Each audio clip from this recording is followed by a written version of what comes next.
Your girl totally forgot her tea. All right, now a second while I mic up again. Okay, your girl is here. We've got the tea.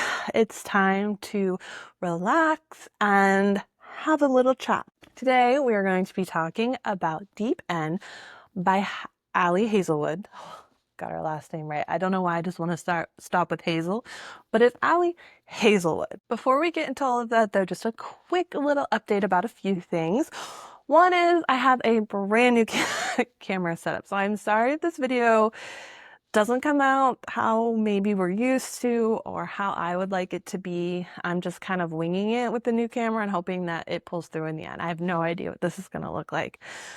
So everyone, fingers crossed that we're all not annoyed already. Second, I still got bangs. Don't worry. They didn't curl right. They curled very wrong this last time.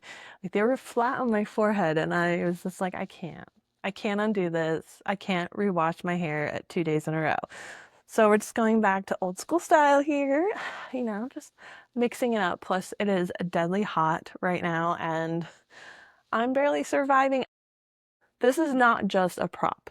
I'm actually drinking this fucking hot tea and I don't know how I'm doing it, but I guess I'm just addicted and we're going to drink it. Last but not least in the news front, yes, you are remembering correctly. Yes, I said I was going to give up romance books for the foreseeable future in lieu of fantasy, sci-fi books, horror books, all of that.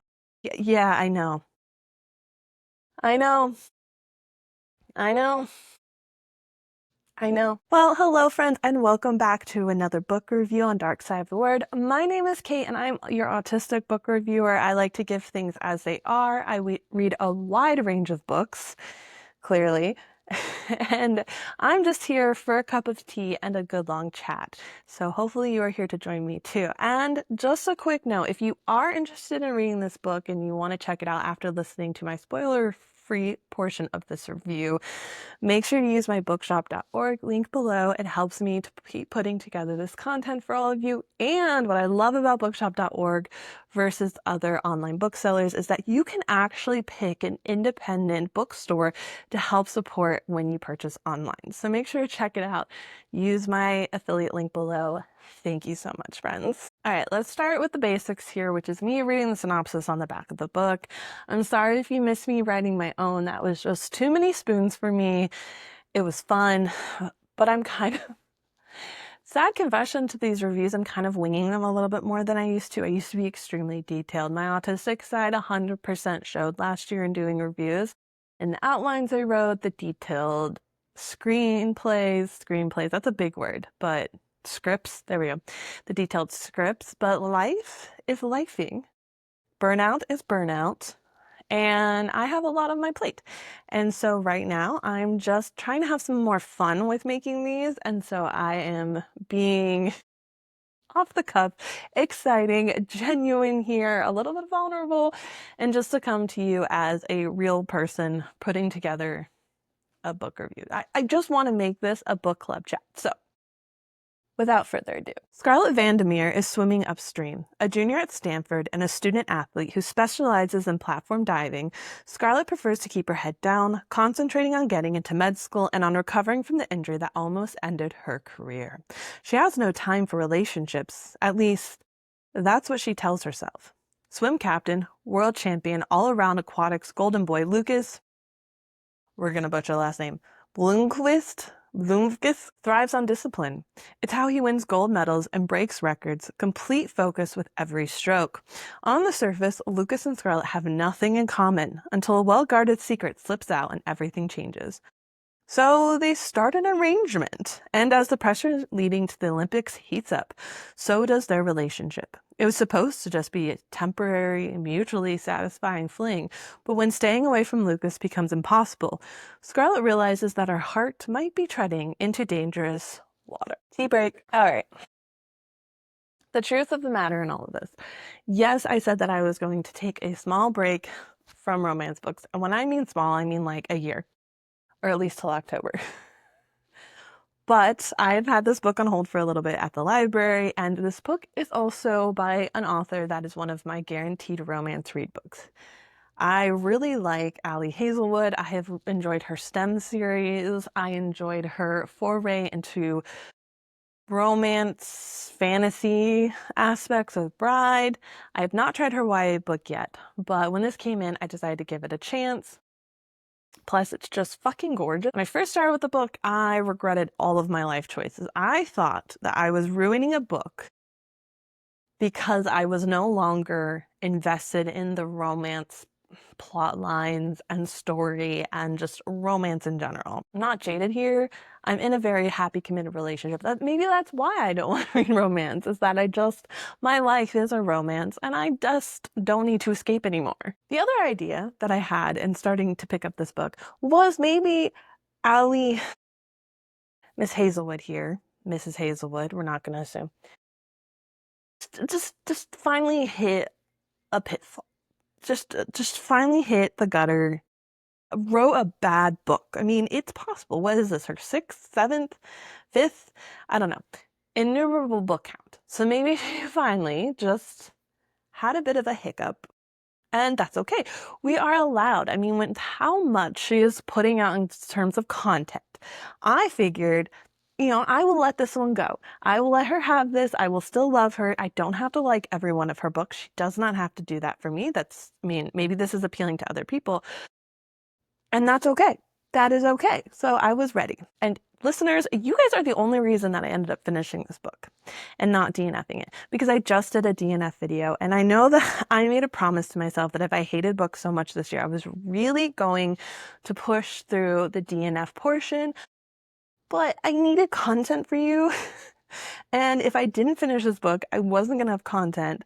And I want to save my DNF book list for 5 books. And right now there's only 1 book for a new video, and so this would have been number 2, and we're too far from a video for me to have DNF'd it. So I pushed through. And my God, thank you, listeners. Thank you. I am so flipping fucking ecstatically shake my hands, blown away and happy that I finished this. I am almost embarrassed to say how much I love this book, because I feel that in the world of romance and smutty and sexiness, you guys are going to think that I like the book because of how spicy it was. This is all the spicy. This is all whatever freaking scale that you guys use, chili peppers, fire emojis, whatever is out there. This book might be one of the most explicit books. Well, I guess not. Not entirely. But it's up there. It's all the spicy symbols for you. It is very spicy, and I'm almost embarrassed to say how much I love this book, because it wasn't for the spiciness. I love this book. I love this book because of the love. No, for real. I really, really, really liked Luca's and Scarlett's relationship through all of it. Of the romance books that I have read recently, this is probably one of the most realistic books I have read in general, probably ever.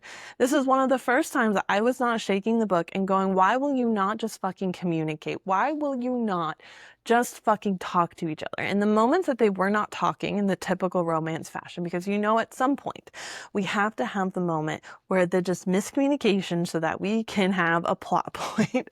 But in the moments that happened, the reasons and the explanations and the characters' backstories 100% led to the reason that they were not talking. There's even one point in the book where Lucas does something, because we have to have our points in the relationship just isn't working out. And he does something and you just kind of eyebrow up, what the fuck is going on? This is the stupidest plot point I've ever read. But don't worry, Hazelwood offers an explanation very quickly. She offers a believable explanation. She builds it so well into the backstory of the character that you just sit there and you're like, I am all for this. I am here. I accept. This is probably the reason that I also am obsessed with Hazelwood, because of the fact that she is such an intelligent writer, coming with her science background. I have a science background, really taking the time for the details and interconnecting the pieces and not just pantsing it so that we can have, oh, I need them to do this, so I'm just going to throw this at them with no real backstory and explanation. But Hazelwood's attention to detail and the weaving she performs, and I want to say that's because of the science background, is what makes her one of my go-to romance writers. Even though I love the book and I gave it 4 stars total, yes, I know I rated a romance book with 4 stars. I will say that the beginning is still very rocky for me. As we go through the story, we can see why Hazelwood did the things that she did. I really appreciate the messiness in the book and how it's created.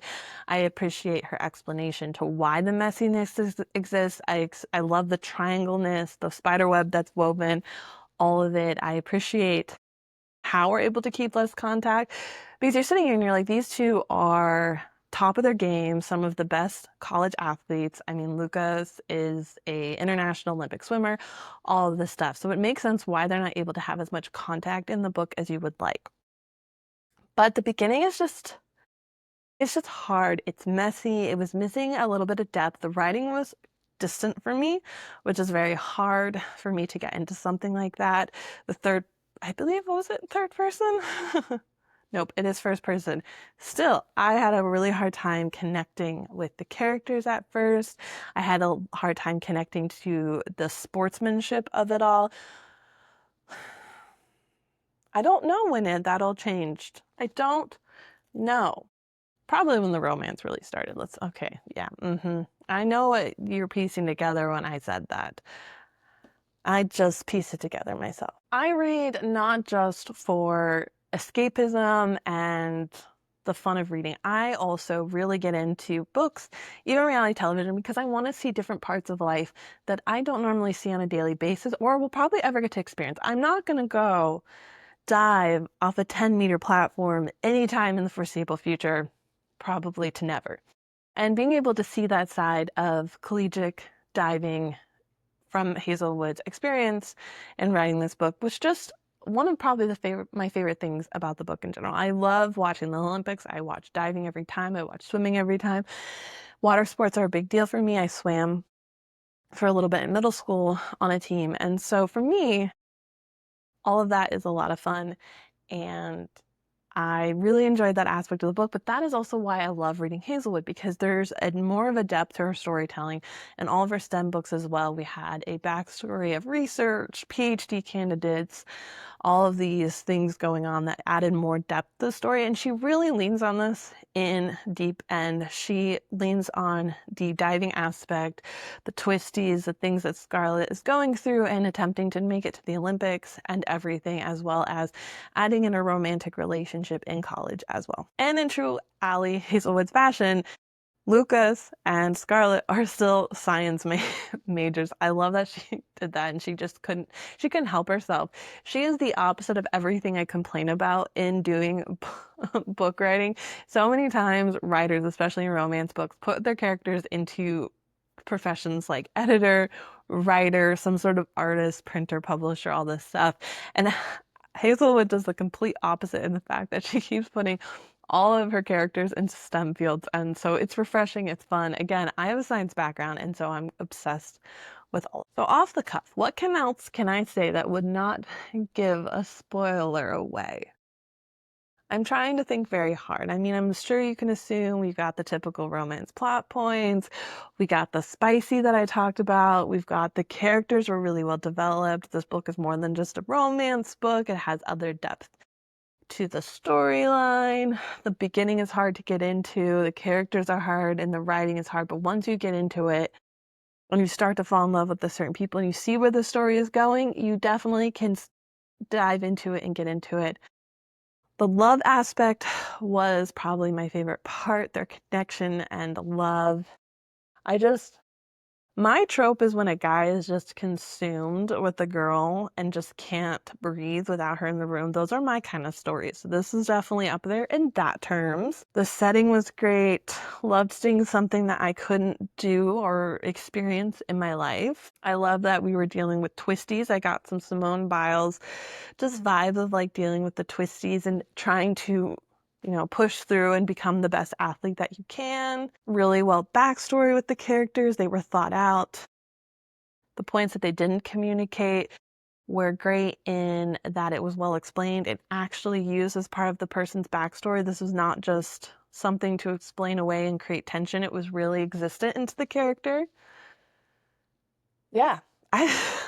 thinking back now to my non-prepared video here, that actually is a very detailed, non-spoiler portion of the book. So again, if you are interested after that and you want to do it, and you also just want your own beautiful cover of this book, because I don't even know if my camera can pick it up, but there's like water droplets in it too. Make sure you use my bookshop.org link below. Otherwise, feel free to click away, ruin my metrics, because I'm about to go into the spoiler, and you hear me right, spoiler portion of the review. So if you're mad because I spoiled something, it's on you now. What do I want to say? What do I want to say? What do I want to say? I need something to touch right now. Autism is showing. The video is going. Which means I need to distract myself as I start to get into my head about the fact that I'm staring into a fucking camera right now. This is an X-rated book. This is not for children. This is not for children. I'm just telling you, this is definitely for adults. I thought that the relationship between Penn and Scarlett and Lucas was a very interesting take on a kind of love triangle situation. At first, I was really nervous about the fact of Scarlett going after Penn's boyfriend. It's a huge no-no, especially in the fact that these two were building such a budding female friendship. And I mean, we do get the point in the book where it does all go south and Penn suddenly is the bitch and wants her boyfriend back. And Scarlett's already like, well, too late there. He never really loved you. You know, you were just a person of convenience. So I guess that really did have to happen because we needed the moment. The tension worked. It was realistic. We're all human. The fact that Penn decided to do that, I mean, it doesn't make her entirely a bad person. And she did realize that she was being a bitch. I mean, I think we can all be a bitch at some point in our life, and it just happens. It happens, okay? I know I'm sure I've been a bitch at some point. So I thought that was an interesting take because it was an allowed steal my boyfriend. I mean, she practically threw Scarlett and Lucas together and said, well, you guys are both kinky sexually, so like just go be kinky together. Because honestly, she was probably shoving them together because she didn't want to feel guilty for suddenly breaking up with Lucas as well. Because they bonded over the trauma, here she was abandoning him to his trauma and she wanted to go off. Yeah. And then she dated the TA, but I appreciated that they were all mature adults in the end, and Penn was able to realize that she was not being the best and was able to come back together with Scarlett and have such an amazing Olympic trial with her. That epilogue from Luca's perspective of them being in med school together, I guess it was their residency or fellowship or something at that point, and just as the little nods that we knew how well she did in the Olympics and that she got into the Olympics when someone was like, oh, we also have an orthopedic resident here who went to the Olympics. Like, oh, cool. I think they made bronze. And he's like in his head going it was silver. I thought that was adorable, and so him. I also really appreciated the nod that Hazelwood put in about the fact that since I got diagnosed with autism, and I found out, I have always really struggled being an extremely serious person around my friends, being more of the quiet one, being the one that didn't always get the jokes, didn't know how to make a joke. I wasn't outgoing and pushing these fun things. I definitely, looking back at my life, can see where I mimicked people and situations, or I'd see someone do something and I would go, oh, so I guess that's one, how you're supposed to act, or two, is okay. And so I would allow myself to do that. But I have so many memories of watching as I was hanging out in groups of people being goofy and happy and lighthearted and running around, and I'm sitting there just kind of watching from the sidelines. And it's just something that has been very hard for me to accept. And then I got diagnosed and I was like, okay, well then that's just who I am. And reading about Lucas and Penn's relationship and how she never saw him and he was so serious and she didn't think he had emotions and just all of that. And then he meets Scarlett and I don't want to say comes out of his shell at all. He is 100% the same person that Penn was dating. But seeing that he found someone who was just like him, they were both the serious people. They were both the focused people. They were scientific, just all of these different aspects. And watching them come together and then blossom and have the freedom to be themselves and to be seen as who they were and to be loved for who they were. And just those moments when Scarlett kept being like, well, you didn't really know him. You didn't see his magic. And there's nothing wrong with Penn not being able to see that and not recognizing that side of him or being able to just distinguish the parts. But the fact that he found that person and Scarlett found that person and they could do that is just so hopeful and exciting for me, and probably is one of the reasons I really fell in love with this book, is being able to see that play out in a relationship and love. And just like, that's why I'm with my partner, is that he sees the goofiest side of me. He welcomes all of my quirks and happiness and seriousness, and we're very much like this book. And I think it just gave me happiness that I have lost so many friendships in my life because I'm too serious and not fun and just all this stuff. And seeing that, maybe there's a friendship out there that someday I can connect in a way that they'll see me and they'll see my goofiness for what it is. And they're not looking for me to fit this mold of what everyone else does. And that has made me really excited and hopeful. And I love that that was told in a way that wasn't obvious, like, oh, they're autistic, so blah, blah, blah. It's just, it was a person. And I think that that aspect is why I love this book. And maybe it's when Scarlett and Lucas really started connecting on an emotional, and you could tell that they were going to fall in love, is when everything turned around for me, because I was just drinking in their relationship and love. And you just knew.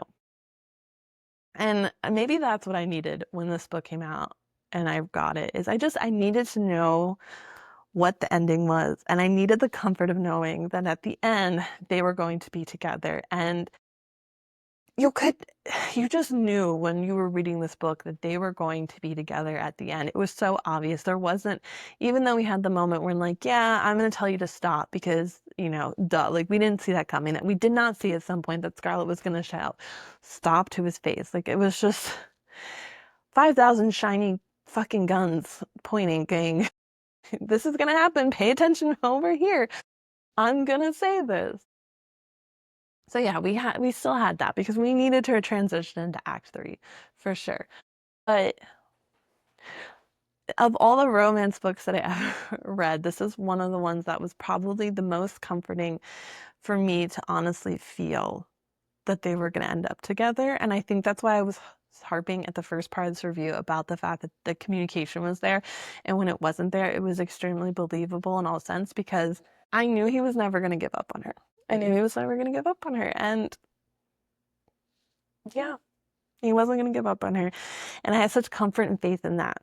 I had such comfort in his maturity and his respect for her and his ability to just look past his own emotions and to see her for her and to not get clouded by his own shame and fear and all that. And I knew. And yeah, I think if you want to know why I love this book, and I'm almost about to change my review now. I think if I did not struggle at this beginning, this book would be over 5 stars. But I struggled. It could be a me thing. People could jump into this right away and be fine. I don't know. But that's why. Also, can we just say, meeting your ex in Costco when you're with your mom, stepmom, whatever, and like having to be cordial and then kind of just like bitch slapping him right before you walked away? Bravo. Super realistic and bravo. Okay, I'm gonna sign off now because I just poured my heart out on my thoughts about this book, and I need to go cry now and finish my tea and just curl into a ball and stim myself forever. So I'm gonna sign off now. I hope that you liked this book review. If you did, please make sure to rate and subscribe, give it a thumbs up, all of that, so that I can, know what you guys like. And, let's continue the conversation below. Maybe spoiler free for those that haven't read it. But if you have your own thoughts, or if you want to be vulnerable about your feelings about this book, or you just want to tell me your rating, or you just want to review it, comment below. And also, let's just help people find this content, because I'm sure there are other people who want calm, autistic, realistic, vulnerable book. It's from a goofy girl who just wants to talk about books. Bye, friends, and happy reading.